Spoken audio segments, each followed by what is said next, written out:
بسم اللہ الرحمن الرحیم۔ السلام علیکم ورحمۃ اللہ وبرکاتہ۔ مجھے امید ہے کہ آپ سب خیر و عافیت کے ساتھ ہوں گے۔ ہماری دعا ہے اللہ آپ کو سلامت رکھے، اللہ آپ کے اوپر اپنا خصوصی فضل و کرم نازل فرمائے۔ تو پیاری ساتھیو، آج کی اس ویڈیو کے اندر رات کو سونے کی کچھ خاص دعائیں کہ جو ہمارے پیارے آقا صلی اللہ علیہ وسلم سونے سے پہلے پڑھا کرتے تھے۔ یہ ایسی دعائیں ہیں کہ جن سے انسان انسانی شیطانی شرور و نقصان سے محفوظ رہتا ہے اور انسان کے اوپر اللہ کا خاص کرم ہوتا ہے۔ پیاری ساتھیو، یہ دعائیں انسان کے لیے پڑھنا کیوں ضروری ہیں کہ جب انسان سو جاتا ہے؟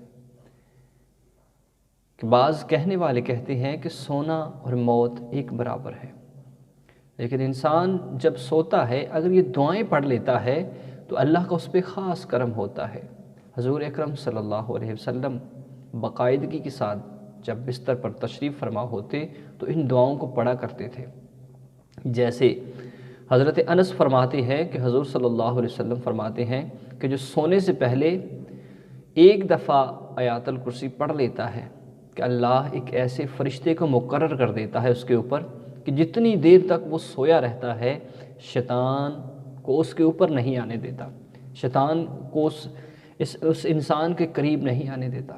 پیارے ساتھی، اس سے پتہ چلتا ہے کہ یہ جو دعائیں ہیں یہ انسان کی پروٹیکشن کرتی ہیں، انسان کو ہر قسم کے شیطانی انسانی وسوسوں سے انسان کو محفوظ رکھتی ہیں۔ بعض دفعہ ایسا ہوتا ہے کہ انسان سویا سویا ڈر جاتا ہے، ان ڈرنے سے اس ڈر سے بچنے کے لیے بھی انسان کو یہ دعائیں پڑھنی چاہیے۔ حضور اکرم صلی اللہ علیہ وسلم جب بھی بستر پر جاتے تو یہ تین صورتیں، سورہ اخلاص، سورہ فلق اور سورہ ناس، ان تینوں صورتوں کی تلاوت کرتے اور اپنے اوپر پھونکتے اور پھر سو جاتے۔ اور اس کے ساتھ ساتھ کون سی دعا پڑھتے؟ بسم اللہ اموت و احیا، اور جب اٹھتے تو الحمدللہ الذی احیانا بعد اماتنا و الیہ النشور، یہ دعائیں پڑھا کرتے تھے۔ یہ دعائیں ایسی ہیں کہ جن سے انسان کے اوپر اللہ کا خصوصی کرم ہوتا ہے، خصوصی فضل ہوتا ہے۔ اور اس کے ساتھ حضور صلی اللہ علیہ وسلم نے سورہ کافرون کے پڑھنے کی بھی تاکید فرمائی کہ سونے سے پہلے ایک دفعہ اس کو پڑھ لیا کریں، تو یہ بہت بہتر ہے۔ پیارے ساتھیوں، ان دعاؤں کو پڑھا کریں اور اپنے احباب تک اس ویڈیو کو شیئر کریں۔ اللہ آپ سب کو سلامت رکھے، آمین ثم آمین۔ جزاکم اللہ خیرا کثیرا۔